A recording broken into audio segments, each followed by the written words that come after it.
Hey, housewives, come on in. You know the dirty dishes are still in the sink from yesterday and the laundry is still in the basket. Pop your AirPods in and make yourself at home here. I'm Tracy. I'm Tori. And we are your Unlikely Housewives. Stepping out in faith and believing that God calls the unlikely, we are here to show you the appreciation and validation you deserve, lead you to authentic relationships, and release you of believing the cultural lies to restore your faith and wellness. Pull up those high-waisted yoga pants, tighten your top knot, and reheat your coffee for the third time. Turn up the volume, and let's go.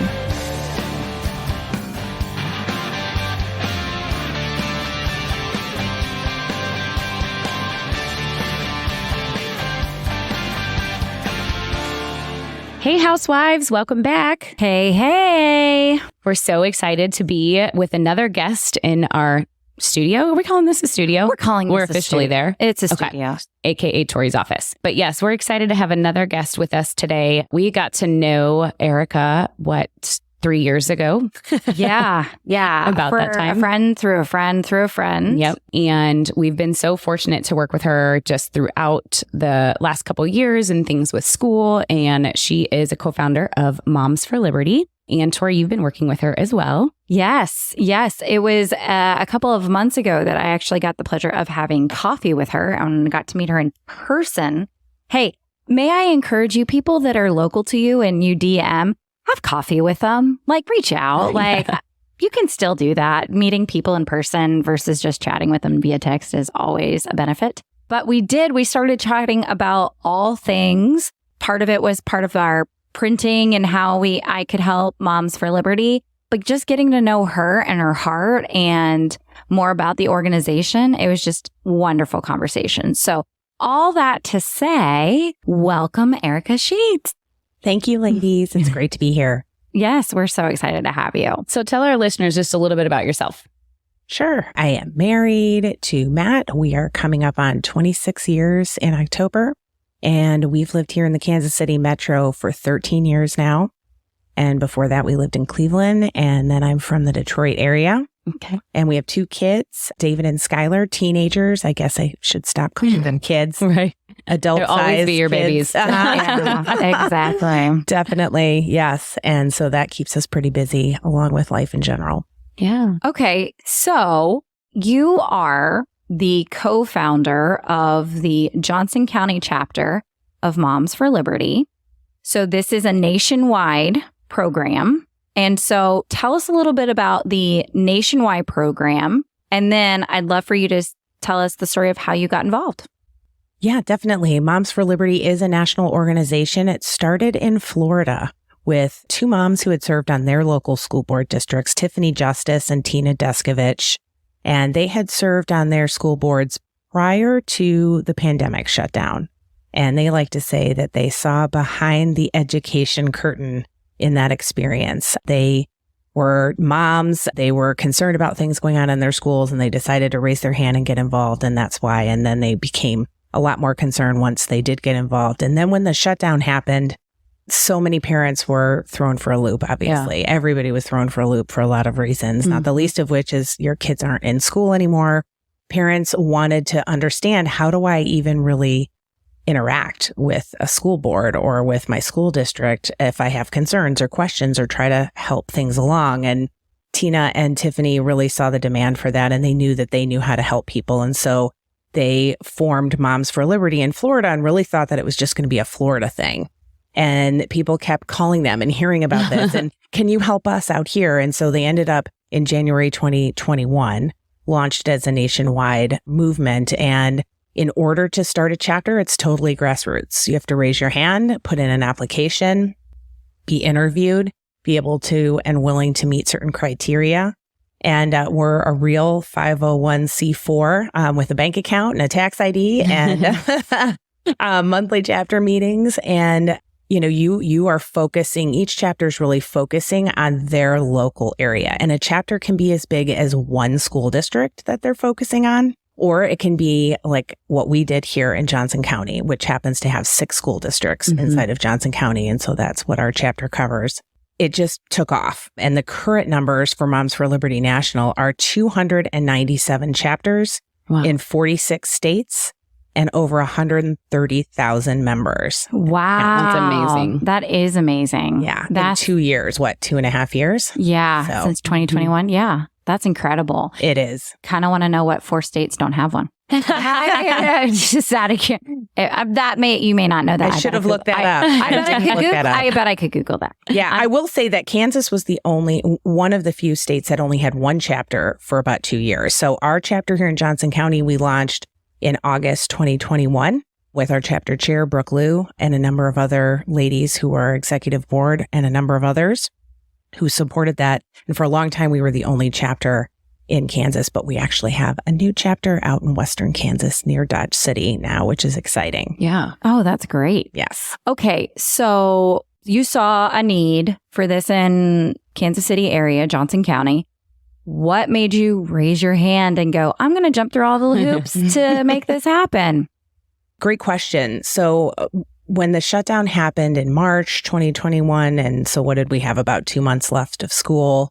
Both our children are special education children. They're on the autism spectrum and have a number of other challenges as well. And so these are special ed kids. Wait, shutdown was 2021 or 2020? 2020. Sorry, you're right. Yep. That's okay. Yep. No. 2020. We You're screw it right. up all the March time. of 2020. I was just asking that last night. I was like, wait, when did it shut down? Like, I don't even remember. It's like, it's such a fog. It is a fog. I think I've blocked it out. That's Yeah. what happened. So when that kind of came to the end of the school year, and then there was talk about whether or not they'd be going back in the fall. And our experience in trying to deal with virtual learning was terrible, non-existent. Certainly for special ed kids, it was not possible to deliver the support that they need through their IEPs. And so I began speaking out at school board meetings in our local district. And I pulled the federal guidelines and laws around special education and what school boards are held to in terms of a standard for special education, and tried to make the case in those public statements that being in all virtual environment, they're not going to be able to stay legal, at least when it comes to special ed. And what I found at those meetings were lots of other parents that were very concerned about their kids not being in school for lots of other good reasons too. And so a lot of us just started talking and hanging out. And then a few of us started hearing about Moms for Liberty. And we thought, well, this is an interesting idea because we don't know what we're doing. None of us are politicians. None of us are professional activists. And we really needed help because it doesn't feel like the big machine listens to one person, right? But maybe if we were part of an organization and learned from people, our learning curve could be faster if we could learn from people who knew what they were doing and part of a larger institution, that would help us. And so that's why a group of us decided, okay, we're going to go ahead and launch a chapter here. And that really has been everything we were looking for. You just created the foundation of what parents and especially moms needed in a very difficult time when many moms are at home with their kids and frustrated just about the bigger picture in what this looks like, what it looks like at home, what it should look like for your kids. And there was a lot of obviously other things that were going on. And you guys stepping into that gave us a place to come to where there's like-minded moms in a community that helps you feel like, as our, motto always is, you're not alone. Because you do feel that when you're at home a lot, especially with your kids in that season. That was difficult. Yeah. So you absolutely stepping into that helped us know that there was a place for us. That's so great. And we've had a lot of people share that with us. And what we also found out is that there were a lot of other people in positions of power that felt alone. And that we didn't really expect. People who were inside school districts, teachers, even people on school boards, even people in state institutions and elected positions who felt like they thought they were the only ones. So it was really interesting once you kind of stuck your neck out there, which can have pluses and minuses. Yeah. But one of the pluses for sure was giving people a safe place to say, like, actually, there are a lot more of us than you think there are. Yeah. Well, and it's like you said, it's the grassroots. Once you know that there's a whole section of people, all of a sudden it gives you hope. It completely changes the atmosphere and the status quo because you realize like, wait, I'm not the only one, because we see a narrative, right, on media and through all the things. But then we believe that to be true, which if you're still taking all of your news in from media, I'm going to say TV stations, and I'm not going to name, the stations. If you're only taking in your news source from one particular news station or like paper or online or network, whatever, get out. Like, you need to see what else. And honestly, the thing that I've recently fallen in love with is public political commentators, because they are people who have stepped into this space to go, okay, and some have some background in politics, some don't, but like they're going, okay, but they have all the time in the world to research all the things too. And so they are such a resource. And we think that we are alone when we watch a network and go, oh, well, I guess I should tolerate this. And it's like, wait, no, you don't have to, because there's so many others. Yeah. Well, can you tell us, and specifically our listeners, what the Moms for Liberty mission is, or its values per se, so that people who are listening are going, okay, I understand Moms for Liberty. I get that, what that kind of stands for in terms of just the title, but how would you describe that? Sure. It's parents, grandparents, community members who believe that the power in this country belongs to the people and who want to fight for our children in schools. And specifically, we really focus on local schools. Yeah. And that's really it in a nutshell. I was going to say, I just love that it's local, the emphasis on local, because that's where you are. It's where your heart is. It's where your kids are. It's where you want to serve and really lead your children. Well, and that's how you make a change, right? You start local. We all think that we're making a change when we vote for a president every 4 years, but we think that that's who we should know. If you asked the majority of people who name all your school board members that your children are in, they can't. They typically can't. The average citizen can't. And they can't name their senators. They can't name their Congress members. We're so misguided thinking that change starts at the top, when actually change starts at the bottom. It starts with school board. It starts with city council. It starts with our commissioners were a big one that I had no idea that they existed. Or had so much power, control, power, influence on what things happened in our city for businesses. As a business owner, that, I'm like, holy crap, you can tell me whether I can open my doors or not? That's insane. Okay, so there are a lot of people out here going, wait, Moms for Liberty, that sounds familiar. Oh, wait, that's that crazy group, those domestic terrorists at school board meetings, or the moms that have nothing better to do than to, harass our school board members and all the things. So what would you say? What are some of the Thank you for all the compliments you just gave me.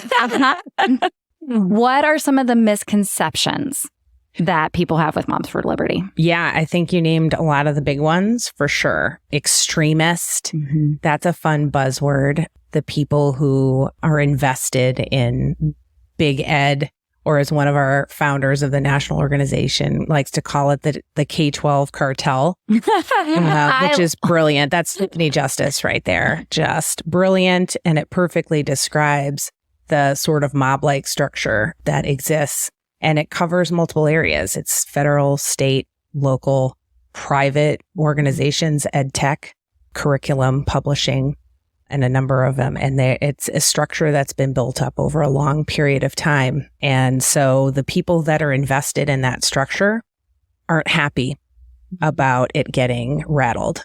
Yeah. And one of the amazing silver linings about the pandemic and the shutdown in 2020, and some school districts dealt with this for 2 years where these schools were shut down. Thankfully, that didn't happen here. But what they found out is when parents were watching at home what was being taught and what was in the curriculum, because, they don't send homework home anymore.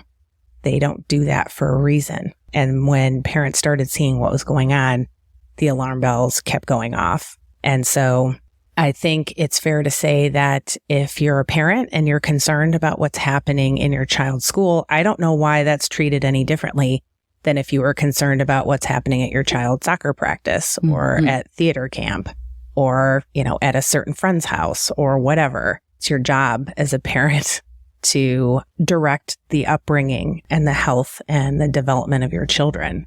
And so why this is treated differently at schools really has to be because those who have the power structure and invested in the power structure don't really want to give it up. Well, what people are realizing is what's more valuable than money is power, right? Like that can't typically, it takes a lot once somebody is in office or in a position of power to get them out. And money comes with power, obviously. That's something that is hard to take away once put into place. Hey, housewives, we are so excited. Oh my goodness, this is a dream come true. Y'all have heard us talk about our sauna sessions from the beginning, and we have Sunlighten as a sponsor of Unlikely Housewives. Why wouldn't we have a sauna session that brings all of the good juices flowing right out of our bodies when we're detoxing? Bring it right to the Unlikely Housewives. Exactly. But first of all, some of those benefits, the intention of getting in the sauna for us was not to create a podcast. No, I have another job. We wanted to sweat. Detox. We wanted to boost our immunity. We wanted the reducing of inflammation and some weight loss. Yeah. Mm-hmm. I mean, that's anti-aging. I mean, there's so many benefits to infrared sauna sessions. And so that was our initial purpose. Yeah. And just to vent, it was that season of life that we just needed to sit and talk about what was going on. And that's where it all happened, was in the sauna. Did you realize that there are studies that show heat therapy produces endorphins, those feel-good emotions? So we were boosting our mood and ideas. We boosted so far that a podcast idea came just flowing out. You guys, this is an incredible opportunity for you. You can have up to $600 off using our link, which is get.sunlighten.com/unlikely. That's get.sunlighten.com/unlikely. We'll put that link in the show notes for you too. But $600 off a Sunlighten purchase. The one that I have got is the Impulse 3-in-1 Believe, and it's amazing, y'all. It has been the best health investment for our family. I'll say my friends because I invite them over. That's how I use the saunas in your. I know. Sweat. I come over and sweat. But it's so good and such a benefit. And you said family investment. The kids can get in it too. Exactly. The second I hear that there is a stomach bug going around class, get in the Sunlighten, girls. Like, you're going to do this in 20 minutes. Let's make sure your immune system is up to par to not bring that home for anybody. It is a family investment and you will not regret it. Again, that link for us is get.sunlighten.com/unlikely. All the link will be in the show notes.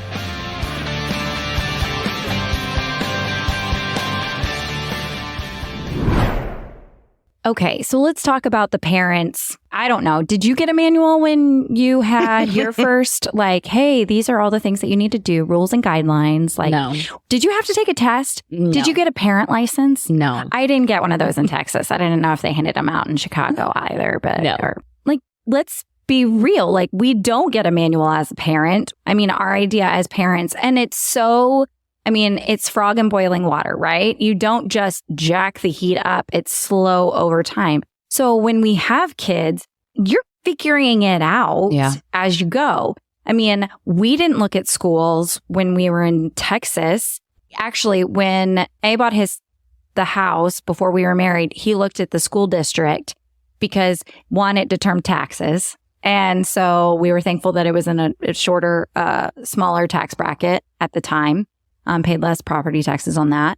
But then, I kind of knew as my girls are, 3 and 4, I'm going, okay, so this is the school that they would go to. I know where that elementary is, but you don't know, I'm not running background checks on anybody, before my kids get to school. I assume the best. Mm-hmm. Well, right? That's why we moved here. I mean, we moved here 7 years ago, and we literally moved here for the school district. Andrew's mad at still to this day. Yeah. Because Blue Valley. Yeah. There's so many great things still, and I think one of the misconceptions we haven't even talked about yet is everybody thinks that we're like, because we're against the school, we're against the teachers. Y'all have no idea how much I love our teachers. It really does come down to which teacher, which class. I mean, it's just like it's down to each child. Each child needs what they need, in a family of 4, we're already seeing and making decisions for that. But it is one of those things that, as we were moving here from Chicago, I mean, we literally were like, okay, our oldest was in 3rd grade. We didn't have 2 in kindergarten yet. They were still in preschool. We're like, okay, we got to make decisions because time is going to go fast. And in 5 years, it's going to be different. So many people start to make those decisions. And I mean, one of the things that we were going to talk about is the public school enrollment is down so much. And I think it's that bottom half that these families are considering. Their kids are 3 and 4 and 5. It's the kindergarten, it's the 1st graders, it's the younger kids where they're going, I don't like the way this looks. So I believe, and this is just my personal opinion, the public school difference is going to be seen from the bottom up. Because, I've obviously made a different decision with one child for now. I have a couple that are like, no, I'm staying. I'm just finishing out where I'm at. Okay, I'm sure you're going to have a lot of families that are just finishing out where they're at. But I do believe that we'll see that. What are your thoughts, Erika? Yes, that was definitely our experience. We moved here for my husband's job, and we relied heavily on the realtor that we worked with. And he said, Blue Valley, right? We knew nothing at all about the area. Okay, so where did you move from? We moved from Cleveland. Okay. And we landed in Leawood. Okay. And Blue Valley was highly touted to us because specifically we were also looking for special education. Okay. So at the time, our son was entering 1st grade and our daughter was 3. And so she was entering early childhood, and they definitely had those needs. And so it was like a no-brainer. But when you Google your school district, I came from, same thing, realtor.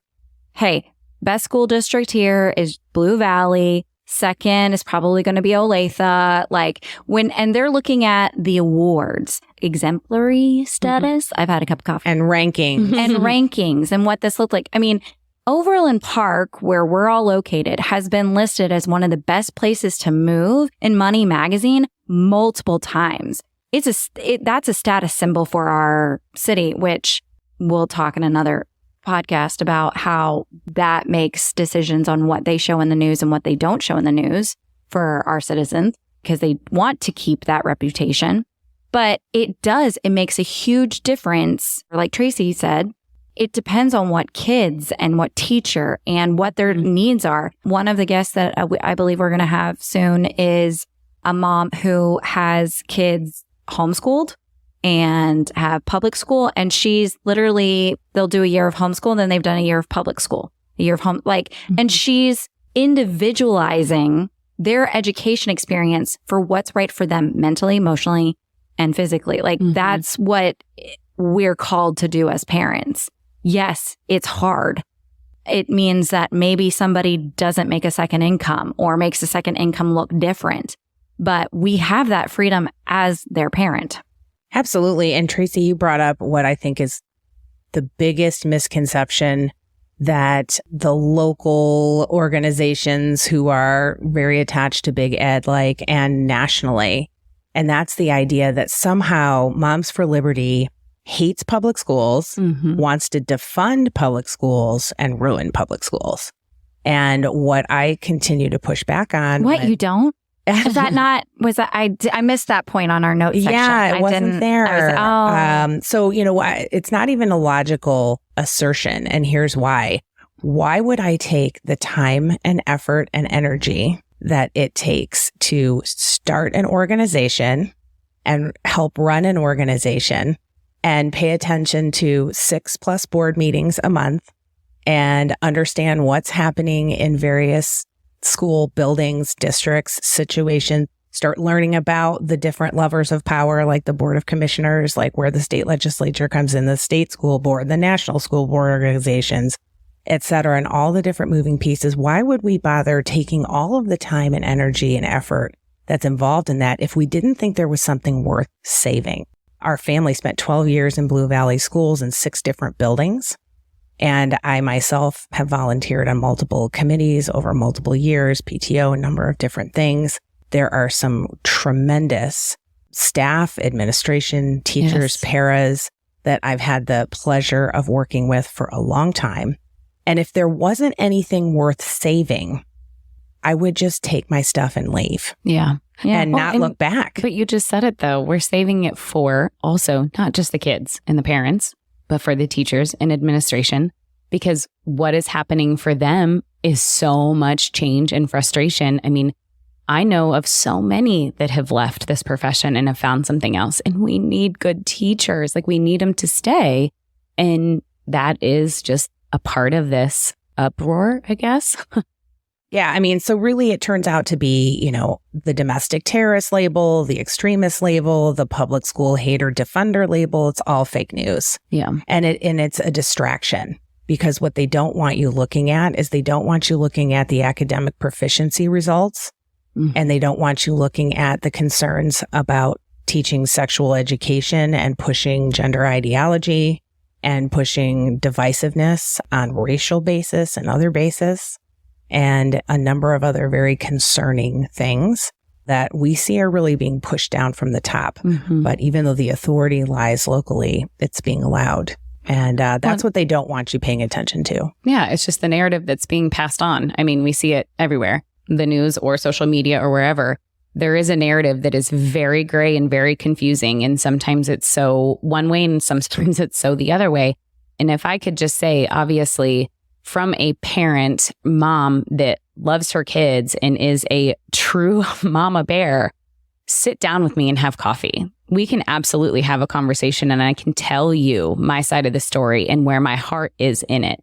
You know, and I feel like that's why we do this podcast, is because we just want to start conversations and encourage, ask questions, come to a meeting, you know, like seek out someone who's involved. If you have questions and you don't know what it looks like, I think I was so intimidated 3 years ago. You guys, I did not grow up discussing politics. I did not grow up like one way or the other. So many people didn't. But once you become a parent and realize that things start to affect your children, you have to figure out what you're going to do. And I want to say thank you, because I wouldn't do all those things that you did and research all those organizations and all those political parties and all those kinds of things. You guys have created a space and a resource for us to be able to come to and say, okay, give me the snippets. This is an organization that I trust because it aligns with my values, my family's values, and what we believe in. And that's what you've created. And I think so many people are still, even 3 years later, we're still trying to figure out what's that look like. There's a lot of people that are still sitting back hiding and hoping it just all the pieces fall. Or it's the people that are scared. Yeah. Right? Yeah. For good reason, by the way. As For good reason. I can tell you I've gotten a lot of DMs and nastygrams, and we get a lot in the Moms for Liberty email and channel too. And Brooke and I have been out there personally a lot speaking. And so people kind of know that we're associated with Moms for Liberty. And there's good reason, because you're really harassed. I mean, you're bullied and intimidated. We were just talking about a teacher that stood up for her values and got doxxed.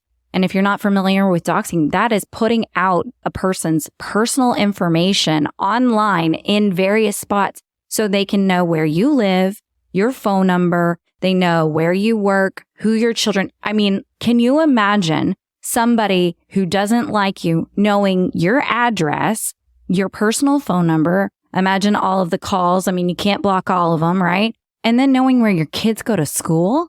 Like, we saw somebody get basically, I would say, doxxed for running for school board the last go around. She actually had to make a decision between her career and running for school board because her employer said, we can't do this anymore. We are getting phone calls every day that are talking about this, this, and this, and we don't have the manpower.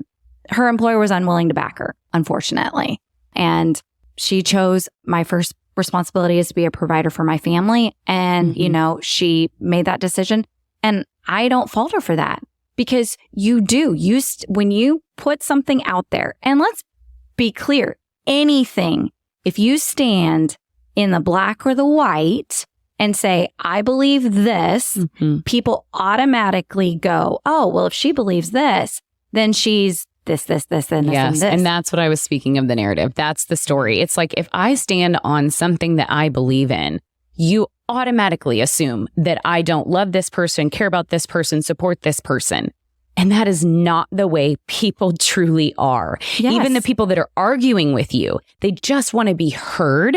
They just want their side to be louder than yours. And I get that because I've been in that position. I have been so burned and so hurt in different situations and conversations that I absolutely want to defend. But we've gotten to this point where it's like, instead of being able to have this like conversation and ask like, well, if you believe this, is this what you believe? And sometimes the answer is going to be yes, because we stand on very strong conservative values. However, it could be that it's like, no, you don't understand. Like, I have a personal reason. And that's the other thing. So many people don't know what is going on in. Guys, I talk to a lot of parents. I am very well connected and I know what is going on in the homes of these children. And there are a lot struggling. So if you get upset because someone is standing up to fight for their child, that is so wrong. You're really touching on another misconception, and that is that Moms for Liberty is just a far right version of a PAC that is just taking the opposite side, right? There's a few PACs here in Johnson County that would be recognizable by name that are big ed, K-12 cartel friendly, right? And that, Moms for Liberty is just the other side of that. And, Moms for Liberty is not inherently political. Right. We intersect with politics from the standpoint that in most states, school board positions are elected positions, which is great. By the way, not every state has that, actually. Hawaii is one of those states where the governor appoints the full school board, which is an interesting challenge for the Hawaii chapter. Yes. Mind blown. Yes. Like, what a privilege. I mean, we forget as Americans what a privilege it is to vote. It's true. I mean, for us, voting is almost an afterthought. We don't take the time to learn who the candidates are, to listen to both sides. Oh, we forget what a privilege it is to vote. It literally is almost an inconvenience when I got to go vote today, or I got to take off work to go vote, or, I just did this straight ticket of this party or whatever. When, y'all, there are countries that don't get to do that don't get any say in who is appointed and in power. And the fact that we get to, don't believe the lie for a second that your vote doesn't count. Can we just call that bullshit what it is? Mm-hmm. Let me tell you how much it counts. I mean, especially under the conditions where most people aren't voting. When you do vote, your vote counts even more. I mean, not according to math, obviously. One vote is one vote. But for example, in Kansas this year, we have school board elections, and there are 4 seats out of 7 that are up on every school board. And only about 10 to 15% of registered voters typically show up in a year like this. Mm-hmm. Only 10 to 15%. So don't tell me your vote doesn't count, right? Yeah. Each county has an election office. Each state has an election office. And you can easily on a website look and see who's up for election and where you can find out more information about the candidates. You can also find out what days you can vote. There was a primary, actually, for some of those school board candidates already that was not publicized at all, unless you are in the circle of we have a Johnson County Republican Party group. That's correct. Yeah. Yeah. And that is a great resource. Now, do I still go through I still want to know what these because just because you label yourself as a Republican doesn't mean you have the same values as I do, or it doesn't mean that you agree with everything on. So don't be fooled by the title. Also, do your research, find out how many people have switched recently. Mm-hmm. Yeah. Switched parties, or that, they voted Democrat for 4 years and now they're running for an office and they're a Republican. Well, let's match up what their values are and things like that. So don't be fooled by what they call themselves. And Moms for Liberty as a national organization, as well as our chapter, is politically nonpartisan. So the Johnson County Republican Party has reached out to us. The Johnson County Democrat Party has not, but we would certainly be open to talking to anybody who is interested in, the offices that affect directly our local school boards and school districts, and who are, supportive of parents' rights as the ultimate directors of their child's upbringing. So we don't really care about the labels. And that's why I say it kind of more intersects with politics, just because some of those positions are elected. We really have chosen to focus on the issues because, as far as we're concerned, that's what parents need to know. And especially, this is very true here where we are, but I know this is true from other chapters around the nation, which is it's a little bit of that not us-itis, right? Like they might see articles in the paper about some crazy stuff happening in schools and they'll go, well, that's not us. Like that's not here. That's not in Johnson County. That's not in such and such school district. Yeah. Right. And the reality is it is. Yeah. It's just a matter of how far along they've gotten into that agenda. And so we find is that parents and people are utterly shocked when we show them the actual numbers of reading and math and science academic proficiency testing, even in Kansas, even in Johnson County, even in the best school districts in Johnson County. And that's not just a Kansas thing. I mean, the national report card numbers that just came out a little while ago were absolutely shocking to people as well. And when we show them other things, right, you hear rumors, oh, Moms for Liberty wants to ban books, right? And then we'll say, well, why don't you take a look at a couple of these excerpts and take a look at some of these images, and why don't you read a little bit about this? And people will go, well, this isn't in schools. Oh, no, this is in your child's school library. Wait, what? Right? They're completely flabbergasted. Your elementary school child. Right. Yeah. Okay. So we're going to wrap this up. But before we do, I want to make sure that people can reach out to Moms of Liberty as an organization nationwide if they're not located in the Johnson County. So where can they find Moms for Liberty as a nationwide? The best thing to do is to go to momsforliberty.org, and it's all spelled out. And then what you'll see there is a giant map of the United States, and you can literally point and click on any area where you're interested in seeing if there's a chapter already. And if there is a chapter, it will have the website link right there. So it'll click and take you right to their website. If there isn't one and you're interested in taking a look at maybe starting one, there is a link there for what's involved for starting one as well. Okay. And then how can people support Moms for Liberty? Maybe they can't show up to the chapter meetings, or maybe that right now the only way that they can support is financially or through donations. How can they support that way? Yes. So financially, there is the ability to donate on momsforliberty.org nationally. Most of the chapters have that set up on their own websites for their local chapters as well. In addition, they have a podcast called Joyful Warriors. So Tiffany Justice leads that podcast. It's extremely educational. She has some wonderful guests. So you can support that, like it, and subscribe to that. And Moms for Liberty on social. So on Instagram, Facebook, Twitter, and you can, like and subscribe and follow there as well. Okay. And then how can they reach you specifically? Because they have fallen in love with you after listening to that. Yes. Well, our email address is momsforlibertyop@gmail.com. We also have Moms for Liberty Johnson County, Kansas as a Facebook group. It's a closed Facebook group. We're also on Twitter as Moms for Liberty Johnson County, Kansas. And in general, I think it's going to be pretty easy to find us. Awesome. Well, we will include all of those links in our show notes for you guys to make it even easier for you to just scroll down and click wherever you're listening to this on a podcast app. And we are going to end this. This has been great, Erika. Thank you so much for sharing about Moms for Liberty and showing us that it is a credible organization and not crazy. Yep, we're not crazy. Thank you for having me, ladies. Thank you, Erika. Thank you. Okay, until next week, housewives. Bye.